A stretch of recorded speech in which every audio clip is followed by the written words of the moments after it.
Hello friends, today's topic is Young's double slit experiment. आजच्या लेक्चरमध्ये हा आपण एक्सपेरिमेंट बघणार आहेत. आधीच्या प्रिव्हियस लेक्चरमध्ये आपण इंटरफरन्स ऑफ लाईट हा पॉईंट बघितला आहे. इंटरफरन्स कसं होतं, इंटरफरन्स होण्यासाठी कोणत्या प्रकारचे लाईट सोर्सेस आपल्याला गरजेचे असतात हे आपण प्रिव्हियस लेक्चरमध्ये पाहिलेलं आहे. Now we observe the Young's double slit experiment म्हणजे एक्सपेरिमेंटली जो इंटरफरन्स इन दी लॅबमध्ये जो काही एक्सपेरिमेंटली इंटरफरन्स पॅटर्न ऑब्झर्व केला हा सायंटिस्ट यंगने इथं ऑब्झर्व केलेला आहे. आणि तो कशा प्रकारे तो एक्सपेरिमेंट परफॉर्म केलेला आहे आणि त्याच्या थ्रू आपल्याला काय ऑब्झर्वेशन्स मिळालेत आणि काय मॅथमॅटिकल एक्सप्रेशन्स आणि मेजरमेंट्स आपण त्याच्या थ्रू घेऊ शकतो हे आपल्याला या टॉपिकमध्ये बघायचं आहे. Young's double slit experiment. तर सगळ्यात सुरुवातीला आपल्यासमोर एक डायग्रॅम आहे बघा. जसं आपण इंटरफरन्समध्ये पाहिलं, इंटरफरन्स पॅटर्नच इथं आपण बघणार आहोत, फक्त तो थोडासा आपण डीपमध्ये इथे एक्सप्लेन करणार आहोत. तर बघा, to explain that Young's double slit experiment we have the plane wave front. आपल्याकडे प्लेन वेव्ह फ्रंट आहे. ही प्लेन वेव्ह फ्रंट आपल्याला इथे दिसेल. ही आहे तुमची प्लेन वेव्ह फ्रंट. आता ही डायरेक्टली आपण प्लेन वेव्ह फ्रंट क्रिएट करू शकतो. आपल्याकडे एखादा सोर्स आहे, तो सोर्स प्रॉपर स्क्रीनपासून लॉंग डिस्टन्सवरती जर आपण प्लेस केला असेल तर आपल्याला प्लेन वेव्ह फ्रंट ऑब्झर्व होऊ शकते. किंवा आपण दुसऱ्या पद्धतीने सुद्धा प्लेन वेव्ह फ्रंट इथं प्रोड्यूस करू शकतो. ही प्लेन वेव्ह फ्रंट प्रोड्यूस करण्यासाठी आपण जो सोर्स घेतलेला आहे, म्हणजे इथं आपण याला एस म्हणूयात, हा तुमचा सोर्स आहे. तर हा जो सोर्स आहे, हा सोर्स आपण एखाद्या कॉन्व्हेक्स लेन्सच्या समोर कॉन्व्हेक्स लेन्सच्या फोकसवरती जर आपण हा सोर्स प्लेस केला तर त्या कॉन्व्हेक्स लेन्स थ्रू जो लाईट पुढं ट्रान्सफर होणार आहे, that light transfer parallel rays और that lens will be parallel rays transferred.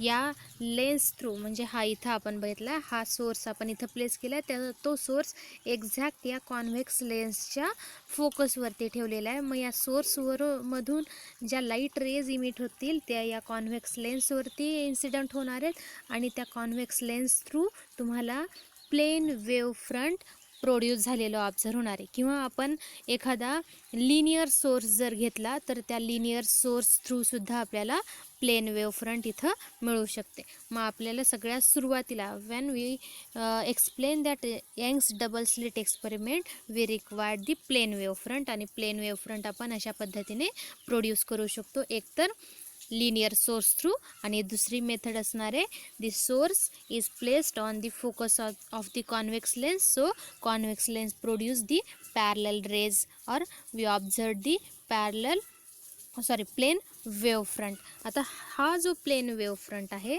हा प्लेन वेव्ह फ्रंट आपण एका अशा स्क्रीनवरती, ओपेक स्क्रीन AB आपण घेतलेली आहे. ओपेक स्क्रीन म्हणजेच थोडक्यात आपण ज्याच्या थ्रू किंवा जे ट्रान्सपरंट मीडियमची बनलेली नाही आहे, याला आपण म्हणू शकतो ओपेक स्क्रीन. ही AB अशी ओपेक स्क्रीन आपण इथं प्लेस केलेली in between the path of the plane wave front. या प्लेन वेव्ह फ्रंटच्या मध्ये आपण ही ओपेक स्क्रीन ठेवलेली, की त्या AB या ओपेक स्क्रीनला दोन स्लिट्स आहेत. हियर फर्स्ट अँड सेकंड अशा दोन स्लिट्स आहेत. और we observe the two slits on that opaque screen. ज्यावेळेस ही प्लेन वेव्ह फ्रंट या AB स्क्रीनवरती, AB सरफेसवरती इन्सिडंट होणार आहे, फक्त या S1 अँड S2 या स्लिट्समधून लाईट रेज ट्रान्समिट होणार आहे ना. Here we have the plane wave front which is produced by the particular one source. त्यामुळे हा प्लेन वेव्ह फ्रंट ज्यावेळेस आपण या स्लिट्सवरती इन्सिडंट करू, त्या slits through S1 and S2 या दोन स्लिट्स थ्रू आपल्याला दोन लाईट सोर्सेस प्रोड्यूस झालेले ऑब्झर्व होतील, म्हणजेच that are the secondary sources. या तुमच्या असणार आहेत सेकंडरी सोर्सेस S1 आणि S2.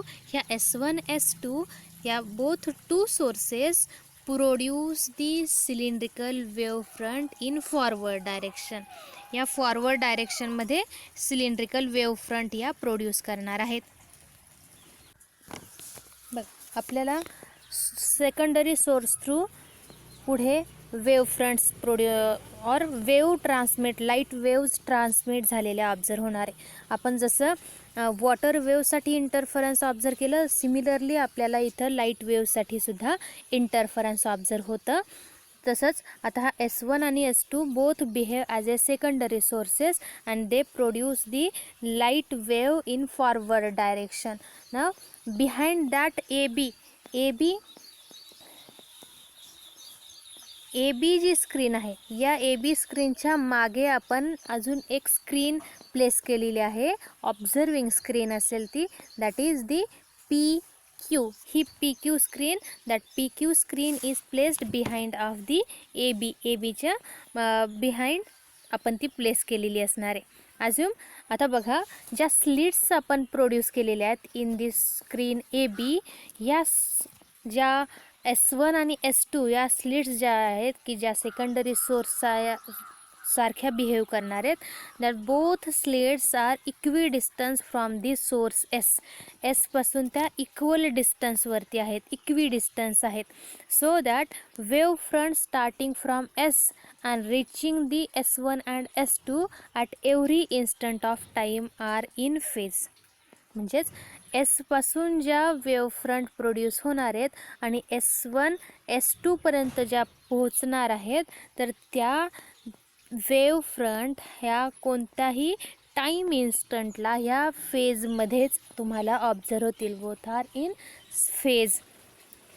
Now when this rays fall on S1 and S2, ह्या पॅरलल वेव्ह फ्रंट आता ज्यावेळेस S1 S2 वरती इन्सिडेंट होतील, the two slits act as the secondary source. ह्या दोन्ही सोर्स ह्या सेकंडरी सोर्ससारख्या ऑब्झर्व होणार आहे. ना हिअर एक आपल्याला लक्षात घ्यायचं आहे, जे स्लिट्स आपण इथं लक्ष घेतलेले आहेत S1 and S2, that should be about 2 to 4 millimetre apart from each other. हे दोन्हीही स्लिट्स एकमेकांपासून जवळपास 2 ते 4 मिलीमीटरपासून सेपरेट झालेल्या असायला हव्यात. म्हणजेच यांच्यामध्ये स्मॉलेस्ट डिस्टन्स आपल्याला ऑब्झर्व होणार आहे S1 अँड S2 मध्ये. ना this both S1 and S2 behave as the secondary source of light which emits the cylindrical wave fronts. या आपल्याला सिलेंड्रिकल वेव्ह फ्रंट ट्रान्समिट केलेल्या तुम्हाला दिसतील. आता बघा, आपल्याला ज्या ह्या सिलेंड्रिकल वेव्हलेट्स ऑब्झर्व झालेल्या आहेत फ्रॉम दी सेकंडरी सोर्स, या सिलेंड्रिकल वेव्हलेट्स या एकमेकांमध्ये इंटरसेक्ट होत राहणार आहे. दोन्ही सोर्सेस थ्रू प्रोड्यूस झालेल्या वेव्हलेट्स ह्या एकमेकांमध्ये इंटरसेक्ट होतील. दी टू सोर्सेस इमिट्स, ह्या दोन्ही सोर्सेस ज्या असणार आहेत त्या दोन्ही सोर्सेस सेम फेजमध्ये वेव्हलेट इमिट करतील. कोणत्याही टाईम पिरियडमध्ये जर आपण ऑब्झर्व केलं, that emits the wavelets in phase. ह्या फेजमध्ये वेव्ज इमिट करणार आहेत.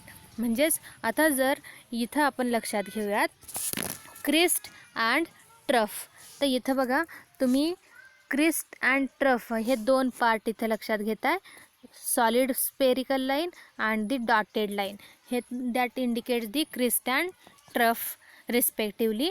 आता इथं आपल्याला ह्या crest and crest, if crest and crest और trough and trough of the secondary wavelets superimpose, हे एकमेकांवरती जर त्या कोइन्साइड होत असतील, then we observed the interference that is called as the constructive interference, that is shown by the blue dots.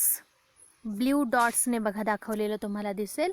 Blue डॉट्सने तुम्हाला जे दाखवलेलं आहे, on that points we observed the constructive interference, आणि all such points are connected, and when we observed the point on the screen PQ, on that screen we observe the bright point, or we observe the high intensity where these lines meet this screen. हे जी blue dotted जी line आहे, ही line ज्यावेळेस स्क्रीनवरती तुम्हाला observe होणार आहे, at that point we observe the high intensity, means we observe the bright point on that screen. म्हणजे मॅक्झिमम इंटेन्सिटी तुम्हाला तिथं ऑब्झर्व होणार आहे. Here we observe the constructive interference.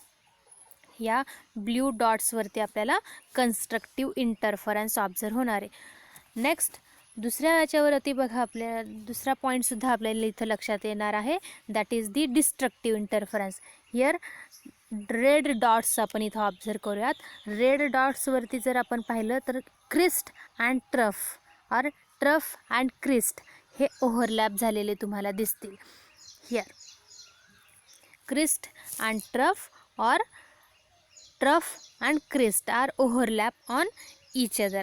आणि हे असे सगळे पॉईंट, ज्या पॉईंट्सवरती क्रिस्ट अँड ट्रफ ओव्हरलॅप झालेले आहेत और सुपर इम्पोज झालेले आहेत, हे सगळे पॉईंट जर आपण एका लाईनमध्ये कनेक्ट केले and then the line are join and that line is crosses to the screen PQ on that point where this line is meet to the screen PQ. त्या पॉईंटवरती आपल्याला स्क्रीनवरती मिनिमम इंटेन्सिटी ऑब्झर्व होणार आहे. म्हणजेच आपल्याला तिथं dark region produce झालेला दिसू शकतो. म्हणजेच when we observe the interference pattern experimentally, then on the screen we observed alternate minimum and maximum intensity, because we observe alternating constructive and destructive interference produced in that pattern. जे आपण dark and bright regions इथं create झालेले आपण observe करणार आहेत on the screen PQ. म्हणजेच minimum intensity, maximum intensity जे आपण ऑब्झर्व करणार आहोत, ही मिनिमम मॅक्झिमम इंटेन्सिटी जी आपण या स्क्रीनवरती ऑब्झर्व करणार आहोत, सच ब्राईट और dark regions are called as the fringes. अशा डार्क किंवा ब्राईट रिजन्सला आपण म्हणणार आहोत फ्रिंजेस. आणि हा होल जो पॅटर्न या स्क्रीनवरती आपल्याला क्रिएट होईल, अल्टरनेटिव्ह डार्क अँड ब्राईट रिजन्सचा whole pattern is called as the interference pattern. So as such that we observed the interference experimentally, or scientist Young's gives the demonstration or gives the experimental proof of the interference of the light. Now here we can find out the different terms related to that experiment. For example, the fringe width or distance of the screen and the source, किंवा स्लिट्समध्ये किती distance असू शकतं, और we also find out the wavelength of the wave. So scientist Young's is also gives the mathematical explanation of that experiment. Now in the second lecture, in the next lecture, we will observe the mathematical explanation of that experiment, and we also find out the wavelength, the fringe width, bandwidth, and the distance between source and the screen, और distance between two slits. हे points आपण next लेक्चरमध्ये observe करणार आहोत ना. We will stop here. Thank you friends.